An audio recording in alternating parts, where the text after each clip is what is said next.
దసరా హిందువులకు అతి ముఖ్యమైన పండుగ. దసరా నవరాత్రుల్లో లేదా విజయదశమి రోజు గోవుకు ఈ ఒక్కటే తినిపిస్తే చాలు, ముక్కోటి దేవతల ఆశీర్వాదం మీకు కలుగుతుంది. ఆర్థిక ఇబ్బందులు తొలగి కోటి రెట్ల పుణ్యం లభిస్తుంది. మరి విజయదశమి రోజు గోవుకు ఏం తినిపిస్తే సకల సంపదలు కలుగుతాయో ఇప్పుడు ఈ వీడియోలో తెలుసుకుందాం. ముందుగా దేవీ భాగవతంలోని ఒక విశేషమైన కథను ఇప్పుడు విందాం. క్షీరసాగరంలో శ్రీ మహావిష్ణువు శేషశయ్యపై యోగ నిద్రలో ఉన్నప్పుడు ఆయన చెవుల నుంచి మధు కైటబులు అనే రాక్షసులు పుట్టారు. వీరిద్దరూ నీళ్లల్లో ఈదుతూ ఆడుతూ ఘోషిస్తున్న సముద్రాన్ని చూసి, ఇంత నీరు ఒక్కచోట ఎలా నిలిచింది? దీనికి ఆధారం లేకుండా ఎలా ఉంటుంది? అలాగే మనం పుట్టడానికి ఏదో ఆధారం ఉండాలి. అది ఏది?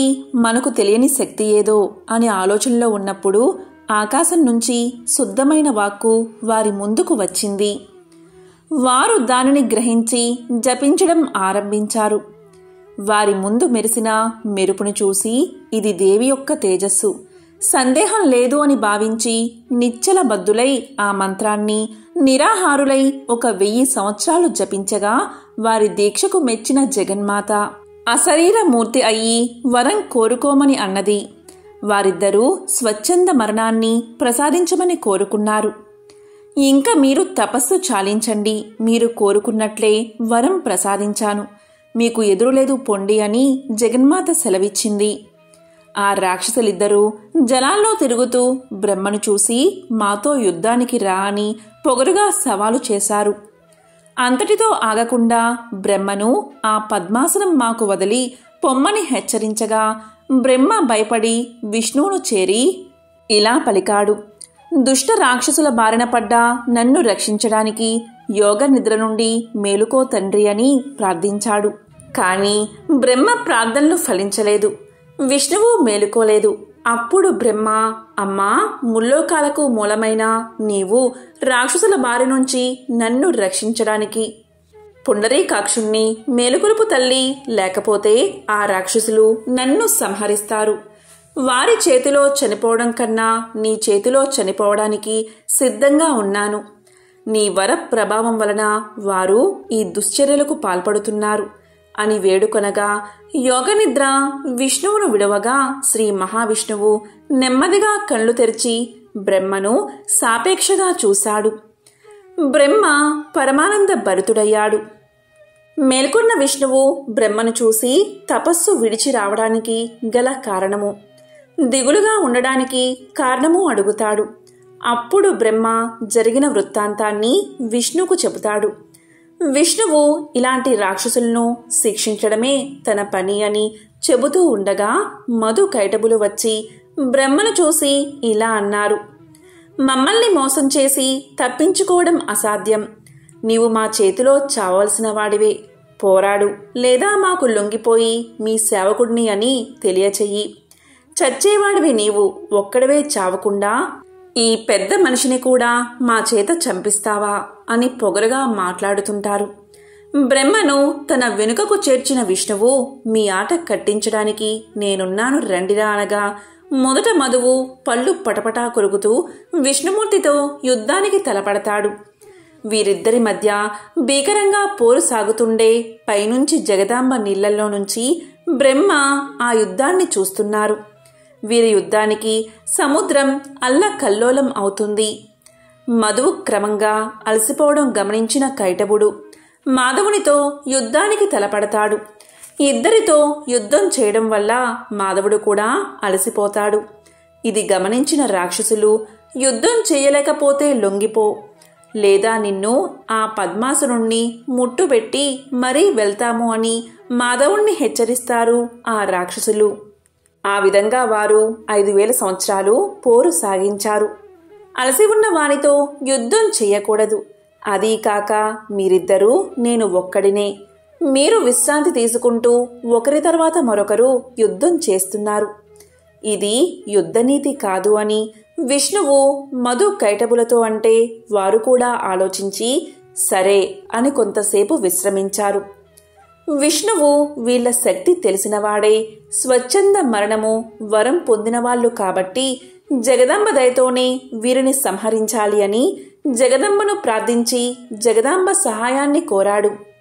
అప్పుడు జగదాంబ ప్రత్యక్షమై, మాధవ, విచారించకు, నేను వారి మీద నా మాయ ప్రయోగిస్తాను, అప్పుడు నీవు వారిని సులభంగా సంహరించవచ్చు అని చెబుతుంది.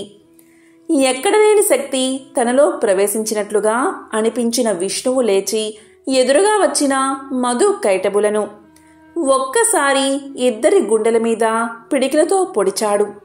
ఆ తరువాత విష్ణువు మనస్సులో జగజ్జనని స్మరించుకున్నాడు. ఆ తల్లి ముగ్ధ మోహనమైన చూపులతో వారిని చూసింది. అంతే, ఆ రాక్షసులు యుద్ధం మాని ఆ తల్లి వైపు వికారంగా చూడ్డం ఆరంభించారు. జగదాంబ చిరునవ్వులు, కడకంటి చూపులు ఆ రాక్షసులను ఉక్కిరి బిక్కిరి చేశాయి. ఇది గ్రహించిన విష్ణువు వారితో, ఇంతకు మునుపు ఎందరో రాక్షస వీరులను చూశాను, కానీ వారెవరూ మీతో సరిపోలరు. మీతో యుద్ధం నాకెంతో సంతోషాన్ని కలగజేస్తుంది.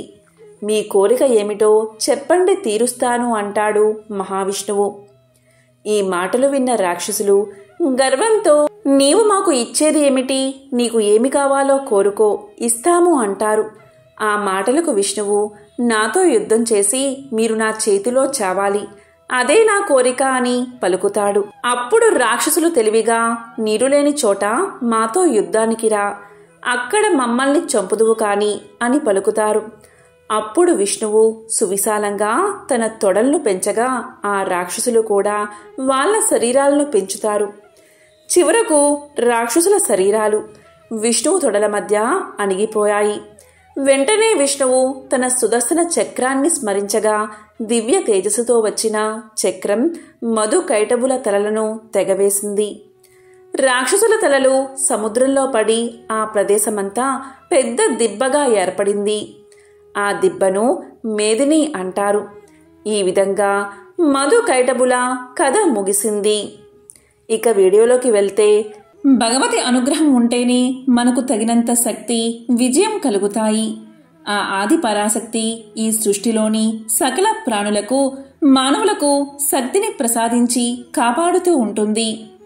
దసరా రోజు గోవు స్పర్శ ద్వారా సర్వ పాపాల నుండి మానవులను విముక్తుల్ని చేస్తుంది.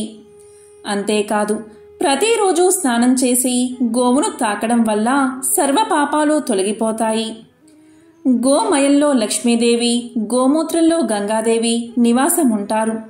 మనం గోమాతను తల్లిగా భావించి గోవుతో రోజూ కొన్ని క్షణాలు వాటికి మేత పెట్టడం వల్ల, కొంత సమయం గడపడం వల్ల మన శరీరంలో ఉన్న అనారోగ్యాలన్నీ తొలగిపోతాయి. గోమాత జననం గురించి శతపథ బ్రాహ్మణంలో ఉంది. దక్ష ప్రజాపతి సృష్టి చేసిన పిమ్మట కొంచెం అమృతం తాగారు. ఆ సమయంలో అతని శ్వాస ద్వారా సుగంధం వెలువడి అంతటా ప్రసరించింది. ఆ శ్వాస నుంచి ఒక ఆవు జన్మించింది. సుగంధం ద్వారా జన్మించడం వల్ల దక్ష ప్రజాపతి దానికి సురభి అనే పేరు పెట్టారు. సురభి నుంచి అనేక ఆవులు జన్మించాయి. అందుకే సురభిని గోవంశానికి మాతగా పరిగణిస్తారు. సురభి ఒకసారి తపస్సు ఆరంభించింది. బ్రహ్మదేవుడు ఆ తపస్సుకు మెచ్చి సంతోషపడి సురభికి అమృతత్వాన్ని ప్రసాదించాడు. ఈ లోకాల కన్నా పైన ఉండే స్వర్గాన్ని వరంగా ప్రసాదించాడు. దీనినే స్వర్గ గోలోకము అనే పేరుతో పిలుస్తారు. గోలోకంలో సురభి నిత్యం నివసిస్తూ ఉంటుంది. ఈమె కన్యలు, సుకన్యలు భూలోకంలో నివసిస్తారు. ఒకసారి దేవతలందరూ వచ్చి గోవుతో ఇలా పలికారు, తల్లి, మేమందరం నీ శరీరంలో నివసించడానికి కొంచెం చోటు ఇవ్వు అని ప్రార్థించగా దానికి గోవు తన శరీరంలో భాగాన్ని ఇచ్చింది. ఇటువంటి గోమాతకు దేవీ నవరాత్రుల్లో, ముఖ్యంగా విజయదశమి రోజు కొంచెం నీరు తాగించి పచ్చగడ్డిని లేదా నానబెట్టిన శనగలను లేదా ఉలవలను తినిపిస్తే గోమాత ఎంతో సంతోషిస్తుంది. గోమాత సంతోషిస్తే ముక్కోటి దేవతలు సంతోషిస్తారు. ఇవేవీ చెయ్యలేము అనుకునే వాళ్ళు ఒక్క అరటిపండును గోమాతకు తినిపించినా చాలు, ఎంతో మహాపుణ్యం మీకు వస్తుంది. ఇలా ఎవరైతే చేస్తారో వారికి అశ్వమేధ యాగం చేసిన మహాపుణ్యం కలుగుతుంది. కాబట్టి ఈ దేవీ నవరాత్రుల్లో ముఖ్యంగా విజయదశమి రోజు గోమాతను పూజించి సకల ఐశ్వర్యాలను సకల శుభాలను పొందండి. ఓం శ్రీ మాత్రే నమః. ఓం సురభ్యై నమః.